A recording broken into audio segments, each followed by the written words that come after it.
unha violación non é algo que vai a poder estar da nosa man. Bueno, sí que está da nosa man de concienciar as persoas xa non o nivel xeral de violación, o sea, se concibe que a violación é unha penetración. É dicir, que te veñen, eu cando leo, digamos, unha noticia dunha violación, pois, ás veces me imagino un home con unha pistola de que non podes dicirlle que non de ninguna maneira de, mira, vamos a follar. É dicir, non é iso non é unha violación, non é algo tan frío. É algo moito máis cercano. É algo que te fai dubidar moitas veces, e non sabes se en verdade te está pasando a ti ou te está pasando a outra persoa. Non sabes se é cousa de, joder, é que eu non quería, pero pobriño.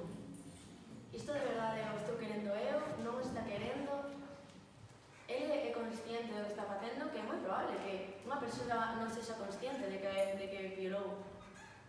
Ou como los Ángeles Mides, por ejemplo, que ellos dicen que nunca la violaron, que ella quería. Que ella quería o que le estaba haciendo un favor, o sea que por encima hay que dar las gracias.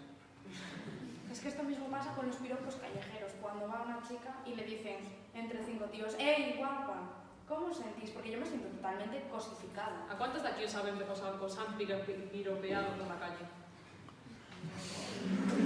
¿Y cuántas veces habéis sido capaces de volver a casa por la noche o por un callejón que no había mucha gente sin sentir miedo? O sin estar con el móvil en plan, hola, ¿qué tal? Tengo miedo, Cantos ¿sabes? piropeaches pola rúa? Que cantos piropearon? ¿Cuántos hombres piropeasteis a una chica por la calle? O un día de fiesta, en una discoteca. ¿Habéis perseguido a la chica hasta su hogar?